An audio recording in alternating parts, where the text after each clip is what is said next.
Coming up. Alive with stories. Alive. Yes, and maybe even a wagging finger as well, perhaps. We like a wagging finger. Is it a fish finger? I think you call them fish sticks. How do you say that? Atmospheric juice to be squeezed out of it. Atmospheric juice. I love that. Absolutely. It's the buyer that usually throws the monkey wrench in. And then it depends on what the director's looking for, doesn't it? Where did you find that exciting question? Bizarre, awkward, strange, and cringy. Basically my career, that, J. Michael. What are you talking about? I've forgotten all about that one. Wow, okay. It's not like you invented the language or anything. And now, enjoy the podcast.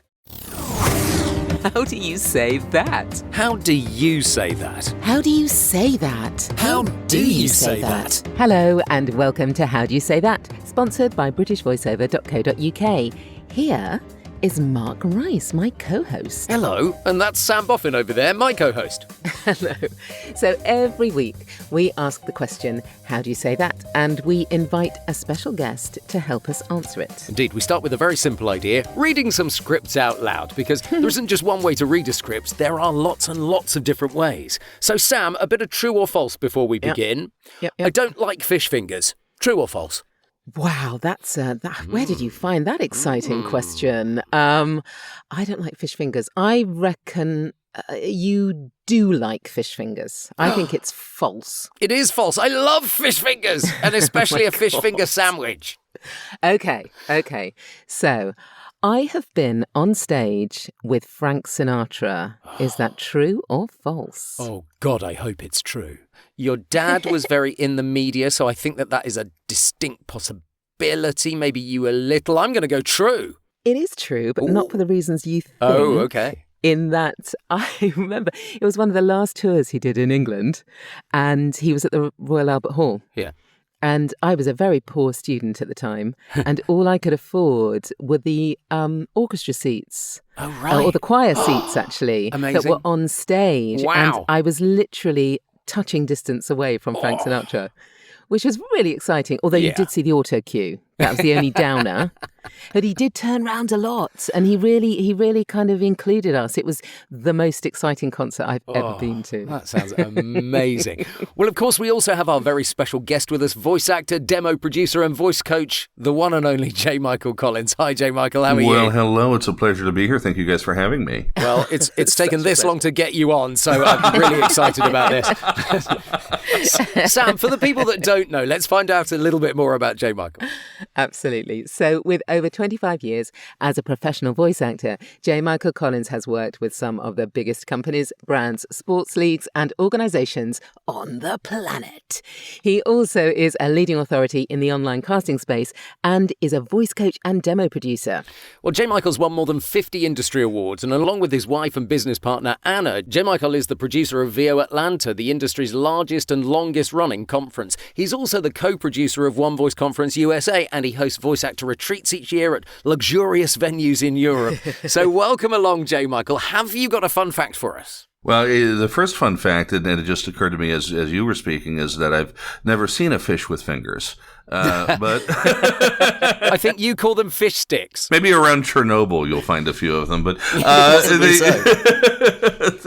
my fun fact, one of my hobbies is I have read every edition of the New York Times from January 1st, 1930. I am now in January of 1935, watching that period of history unfold almost as if it were in real time, which gives you a remarkable perspective on all of the what it would have, could have, and should haves that you don't necessarily get taught in school. Totally. What an amazing historical thought. Yeah. What made you think of doing that? I mean, that's I started, it's been some years, I started when the world was a little more boring than it is now.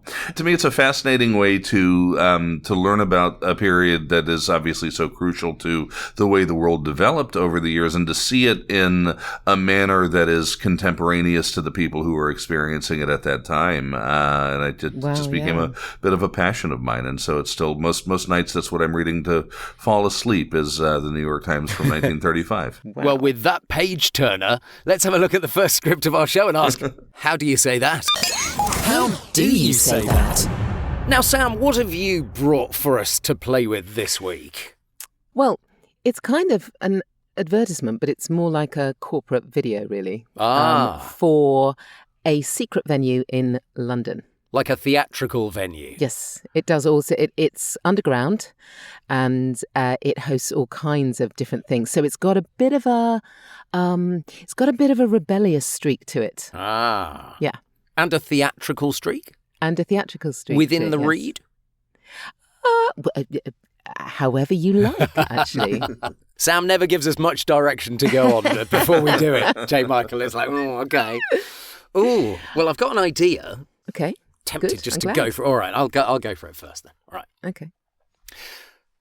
Step into stories that unfold around you in a venue that defies the ordinary. No velvet curtains, no fourth wall. A hidden home of theatre, art, and rebellion. From underground parties and pop-ups to graffiti tours and private events, this is a canvas for the unexpected. You won't find it unless you're looking for it. But once you do, you'll never forget it. The Crypt, hidden beneath, alive with stories. Ooh. Very nice. What did you think, J. Michael? Very nice, very nice. Definitely brought it alive, and a lot of different notes in there from top to bottom.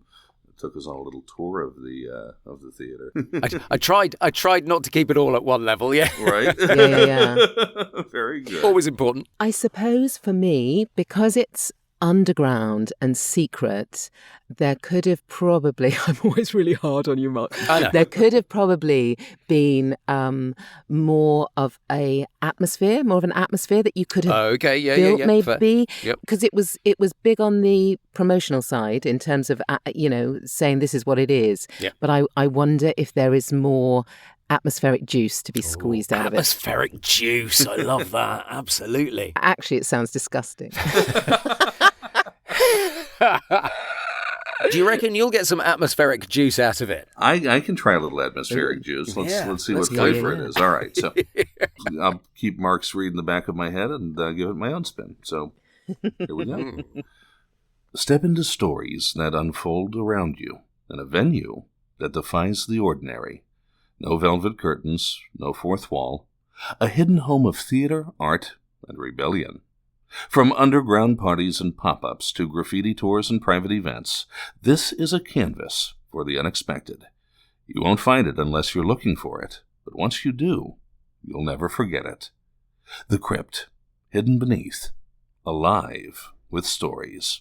Oh, I like that. I like. Yeah, Now yeah. that was much more restrained than I had imagined you were going to do. You pulled right back on that, J. Michael. I really liked it. I think the it speaks to me of mystery, and that's Yes. the Agreed. vibe I was going for. And you got that vibe. Yeah, very much.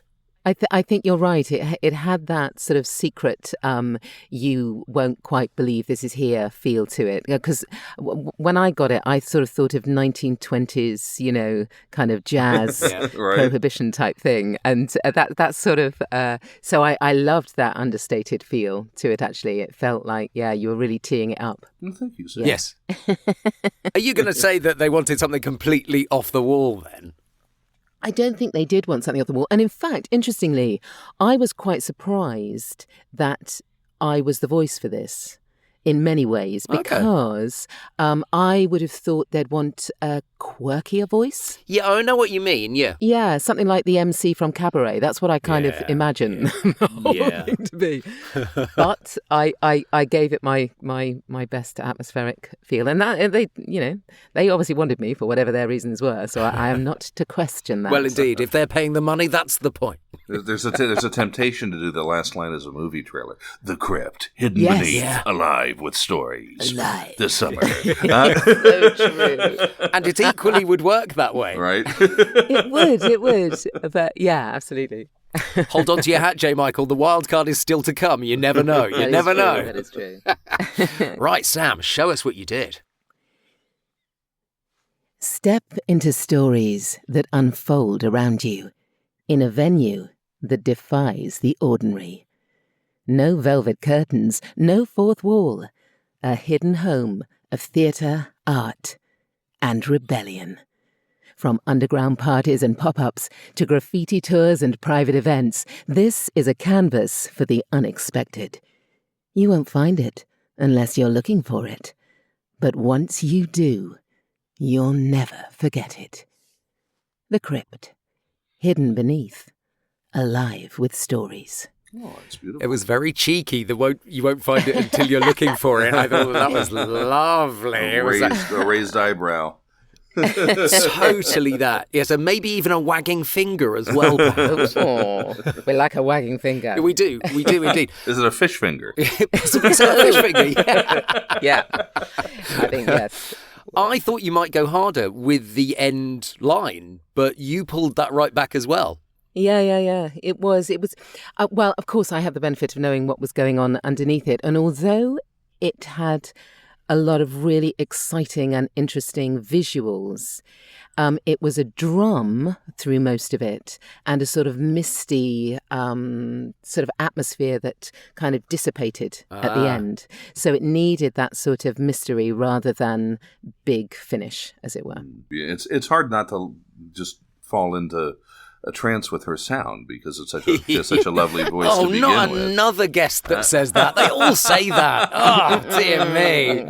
She's one of those that I imagine from a director's perspective, it's you get the talent who are a challenge because they sound so lovely that you just want to like everything that they do, and you need to look a little deeper and say, okay, wait a moment. But no, Yes. very good read, and if that was the spec, I certainly see how it worked.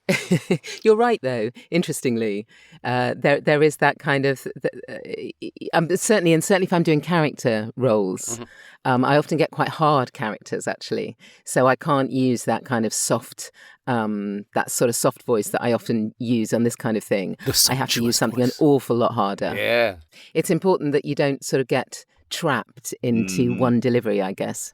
Yeah. But I think it's interesting. We've all got things in our toolbox that you go, I can pull that one out, I can pull that one out, I can pull that one out.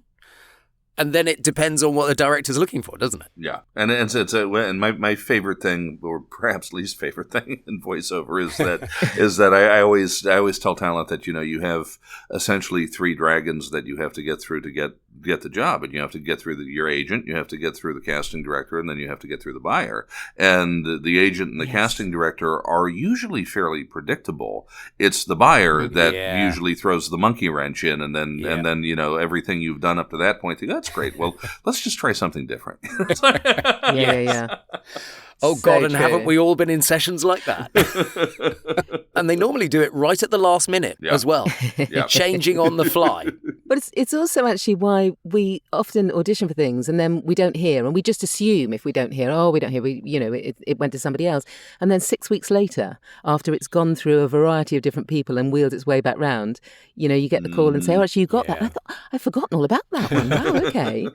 So there's obviously, great sort of loads of tiers of people to get through. Well, it's worthwhile remembering that these are real scripts we're working on, but we've changed some names and details to avoid copyright issues. And while we're on the subject of scripts, you can find both of the scripts we're using in the show notes of today's episode.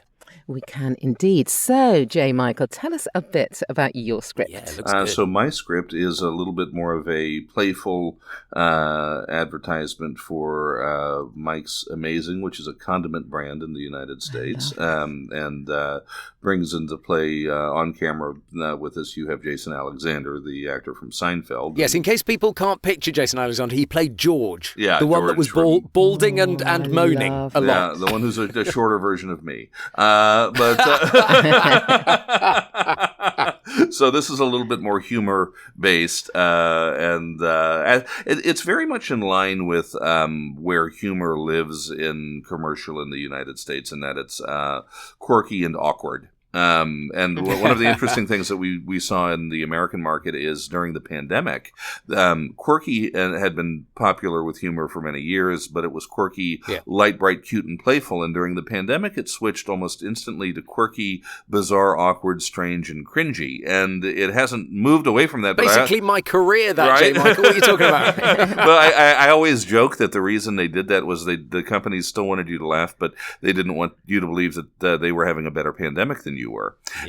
So the humor changed, but it hasn't moved. It's stayed there for the last 5 years, and so this is a fairly good example of that kind of read. I like it. Yeah. I like it. It could go a lot of different ways, Sam, couldn't it, to be fair? Well, it could, absolutely. Yes, I'm kind of, and of course, the real trip up bit is the repetition at the end. Yep. That you kind of got to get right. She says, teeing herself up for getting it wrong. Okay, so I get the excitement of going first. So I get, okay. Yeah. Good luck, Sam. Thank you. Go studio. Mike's Amazing, an upstart condiment brand with a mission to make people eat food right, especially with the right condiments.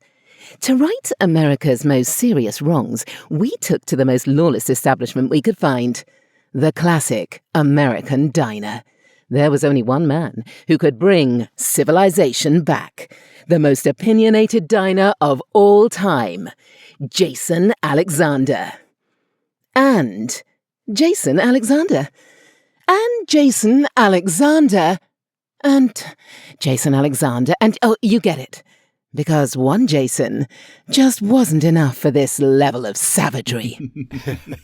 It's fun. And I think the biggest thing with this is if you get the laugh, if it's fun, it's a viable take. I do think that, and it's an interesting contrast between the British and U.S. markets, that I think the British market still lends itself to reads that are a little bit more presentational and are a little more forward than the American market, which has become so much less is more. With a lot of what we do. So I think by the American market standards, there are moments in there that might have felt a little big. But also I can hear it landing. It's always, as a coach, I always joke that you never want to be the bad coach. And the bad coach is the coach who goes, that's not how I would have done it, so it's not exactly right. I can hear that landing on a casting director's desk in the US, and I'm going, yep, that's perfect. Okay, I'll take that.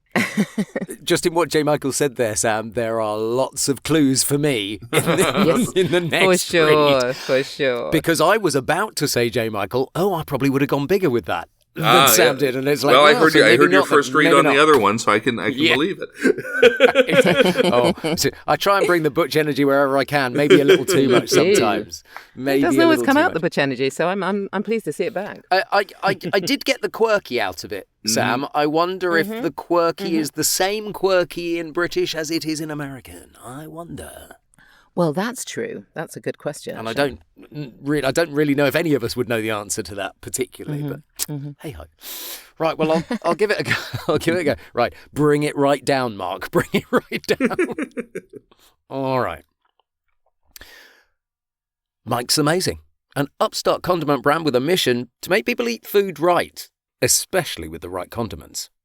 To right America's most serious wrongs, we took to the most lawless establishment we could find, the classic American diner. There was only one man who could bring civilization back, the most opinionated diner of all time, Jason Alexander. And Jason Alexander. And Jason Alexander. And Jason Alexander. You get it. Because one Jason just wasn't enough for this level of savagery. Yeah, it's fun. Yeah, and you feel yourself pulling it back, right? And it's, totally. Yeah. And it's not trying quite as hard, but it's interesting because finding the lane on this is it's always, are you getting the laugh? And so there's so many different ways to skin the cat that as long as you're landing the jokes, as long as you're getting the humor and playing along with what's on screen, you're giving yourself a chance to book it, and then it's really in the eye of the person who is making that final casting decision as to what they had in their head. And also being able to offer up different versions of it, because of course if one was doing this as an audition, say, you'd be able to punt in maybe three different ways of doing it, so you can pull back. You've got to actually interpret that and do that, but yeah, so there's lots of scope with this. I love it as a script. I wonder if I got more wry than quirky. I think you were kind of in the middle a little bit. I think it split the difference to some degree. Yeah, there was a little bit of both in there. Yeah. So if you want, I will do an A and a B take on it, which is what I would normally do. And so I, instinctively, if I saw this and having seen the direction on this originally, I'll give the quirky take on the A take, and then I'm going to give you a little attitude on the B take. That would be really interesting. Yeah. All right. So here's an A. Mike's Amazing, an upstart condiment brand with a mission to make people eat food right, especially with the right condiments. To right America's most serious wrongs, we took to the most lawless establishment we could find, the classic American diner. There was only one man who could bring civilization back, the most opinionated diner of all time, Jason Alexander. And Jason Alexander. And Jason Alexander. And Jason Alexander. And yeah, you get it. Because one Jason just wasn't enough for this level of savagery. It's all the quirk. There's super quirk, and now let's go a little more attitude. So I think one of the things they had asked for in this as an option was maybe a little more East Coast attitude, and so something like this. Okay. Mike's amazing, an upstart condiment brand with a mission to make people eat food right, especially with the right condiments. To right America's most serious wrongs, we took to the most lawless establishment we could find, the classic American diner. There was only one man who could bring civilization back, the most opinionated diner of all time, Jason Alexander. And Jason Alexander. And Jason Alexander. And Jason Alexander. And you get it. Because one Jason just wasn't enough for this level of savagery. It's quite a difference, isn't it? That one, actually, interestingly, the second one felt more Seinfeld-y, actually. Yeah. Yes. Yeah, I know what you mean. Yes. Do you know what I mean? Yeah. It had that kind of, the way that he delivers things, for instance, has got a kind of knowingness to it. And that had more of a knowing attitude than the first one. I love the first one. Which one did they buy, incidentally? I think it was closer to the first one that made it to the air. Okay. Yeah. I noticed with the kind of quirky delivery, there was a lot more upbeat end sentence finishing. Civilization back. Okay. That was a very definite change. I liked the first one. I thought the second one, it was a bit too straight for me. The second one? The second one, yeah. So I would have gone with the first because I thought the jokes landed harder in the first one, doing it that way. Actually, hearing that, so it became so clear where I overbaked it, you know? Mm-hmm. So that's it's fascinating because you think, oh, of course. Yeah. So, yeah, really lovely to hear, actually. Play How Do You Say That? Now it's time for the wild card. J. Michael, can you pick one of the scripts for Sam or for me and give us a new direction, a new character, a new way of doing it? I'm going to pick it for you, Mark, and I'm going to go. I'm going to go back to the second script. And having heard you do the first take of that first script, what I'm going to ask you to do is what in the U.S. we refer to as big ironic announcer guy, and it's in the U.K. it's basically Peter Dixon. Peter Dixon. Oh God, okay, yeah, absolutely. And I think the Jason Alexander script with the Peter Dixon read is going to be right on. Okay. Oh my God, fair. For sure. All right then. Let me give it a try. Mike's amazing! An upstart condiment brand with a mission to make people eat food right, especially with the right condiments. To right America's most serious wrongs, we took the most lawless establishment we could find, the classic American diner. There was only one man who could bring civilization back, the most opinionated diner of all time, Jason Alexander! And Jason Alexander! And Jason Alexander! And Jason Alexander. Oh, you get it. Because one Jason just wasn't enough for this level of savagery. So you get your second round of applause for the day. There you go. That is so good. With apologies to Peter, but did it deliver for you, Jay? It did. It felt like I had his fuzzy bald head right next to me. What a lovely visual that is. When we do the one voice conference in the States and the three of us are on stage, we refer to ourselves as the three bald eagles. So it's or bald man group. It works. I love it. Right. Good. Okay, Sam. Do you want to suggest one for J. Michael? I do. I've actually got a character with a backstory. So I want you to be a bureaucratic supervillain. So once you were the mild-mannered director of a parking permit office. But now, after being buried in red tape for years and denied their own parking space, you have snapped. And this is that moment. So, bureaucratic supervillain. So I don't know which is better, actually. You could make either of these work. So, I think I'd like to hear you do your Mike's Amazing, actually. Okay. That's what I'd love. All right. Yeah. All right, let me. You know what? I think that's probably right. Yeah. We're a bureaucratic supervillain who's just about had enough of, The moment of you all snapped. the people who are around there. Mike's Amazing, an upstart condiment brand with a mission to make people eat food right, especially with the right condiments. To right America's most serious wrongs, we took to the most lawless establishment we could find, the classic American diner. There was only one man who could bring civilization back. The most opinionated diner of all time, Jason Alexander. And Jason Alexander. And Jason Alexander. And God damn it, Jason Alexander! And you get it. Because one Jason wasn't enough for this level of savagery.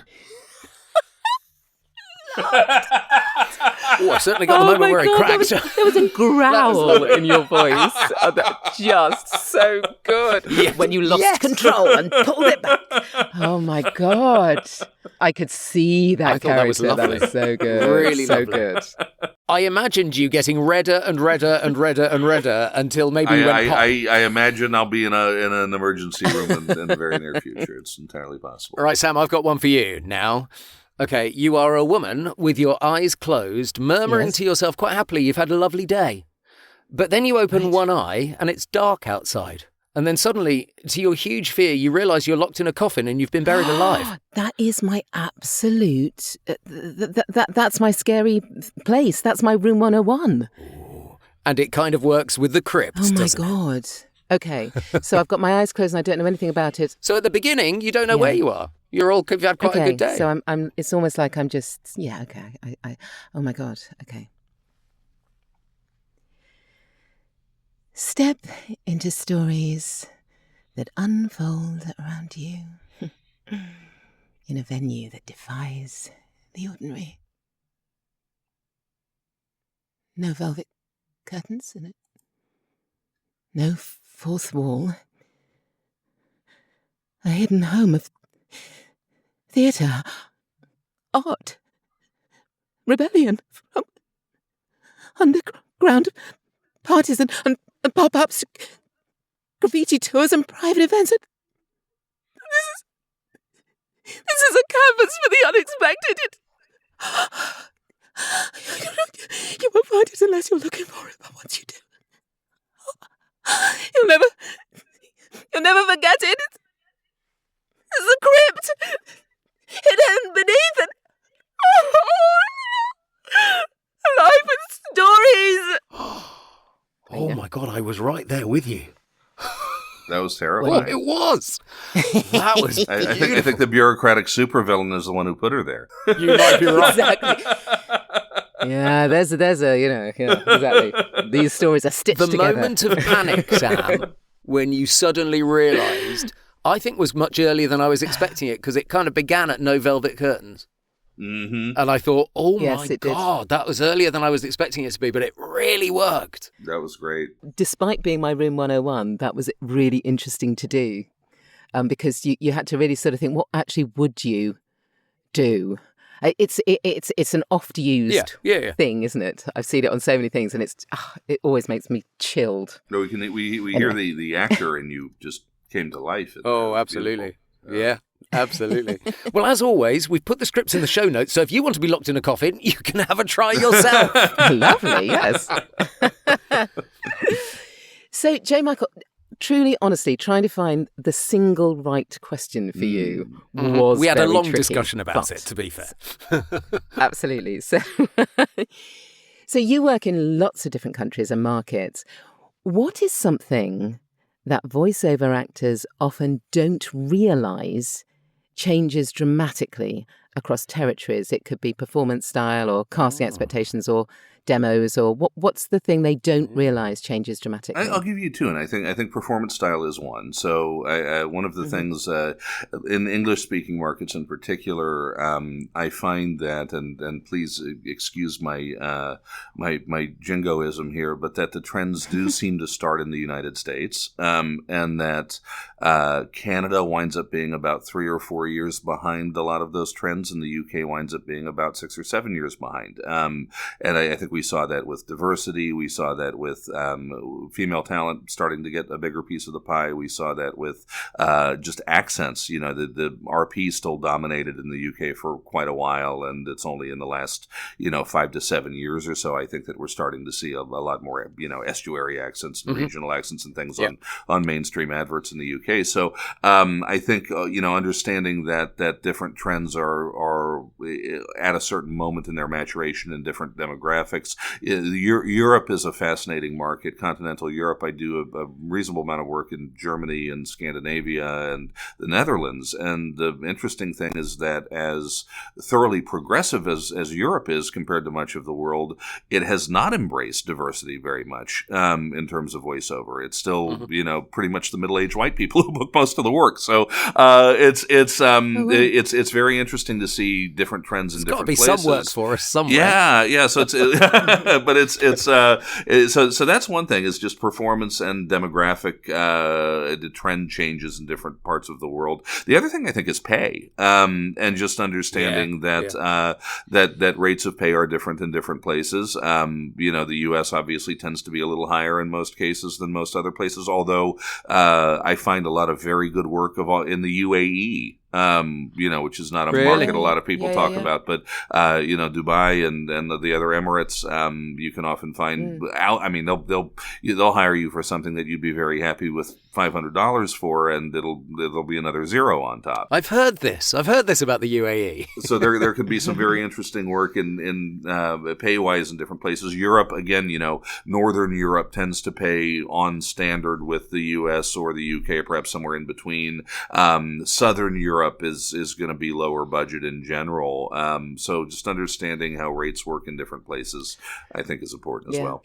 Interestingly, I worked in the promo area for years and years and years, and I found that the promos in Britain were far more understated than the promo style in America. So it isn't always, sort of like for like. I would absolutely agree that the advertising style is so much more throwaway in the States. Well, I think you have things in the UK too, promo is an interesting word, because in the UK there's continuity, which is not a thing in the US. That doesn't exist in the US. So continuity work is often kind of similar to promo work in the sense that it serves the same purpose as essentially commercials for programming, but it's a bit of a different animal in the UK, and the conversation read and continuity work in the UK predated, I think even the earliest conversational trends in the US. So absolutely. Very different animal. Whereas promo to this day in the US, there are teachers out there who'll say it's more conversational. I still think that's incorrect. I think the best way to say it is that it's less announcery than it once was, but it's promo is still pretty aggressive compared to most other genres in the US. So it's a bit of its own in the US. It's a bit of its own animal. And it's really different in the UK, actually, because for years and years we had, a channel would have one or two promo voices, usually male. Yeah, true. But that changed dramatically, 20 years ago, and they sort of cherry pick depending on the channel, depending on the style, and so that is different. But it's fascinating, isn't it? But you've got to really immerse yourself in each genre, almost, to understand how they differ from country to country. Yeah. I've had a long and very happy career doing this, and I sincerely believe that one of the reasons I have has very little to do with talent. I hear people on a daily basis who, I coach people on a weekly basis who I go up, oh my God, I wouldn't want to audition against that person, right? Who are just incredible. But this is what I have lived, breathed, and eaten since I was in my 20s, and being able to immerse yourself in the trends and in the very micro movements of the market and understanding the shifts. I don't think it's much different than being a stock analyst and being able to forecast where something's going just a little bit faster than your competition. If you can stay on top of those things, that gives you an advantage in the marketplace and allows you sometimes to become one of the voices that early on they choose to represent that trend, and if you become that, then there's steady work for you. Yeah, listen often and widely. Yeah. Know your craft, know the markets. Yeah. Exactly. It's a fascinating discussion. Yeah. J. Michael, thank you so much for joining us on the podcast. All of J. Michael Collins' details can be found in the show notes. I hope you've had a good time. I've had a wonderful time. I don't get to be the bureaucratic madman terribly often. So my wife may tell you different, but I digress. And of course, the scripts are in the show notes too. So do hit the follow button on Apple Podcasts or Spotify and leave a review. Oh, yes, please, on Apple Podcasts or wherever you'd like to leave a review, to be fair. That's it for this week. Thanks again to J. Michael Collins, and we'll be back next week with more scripts and another voiceover guest when we'll be asking, How do you say that? that? How do you say that?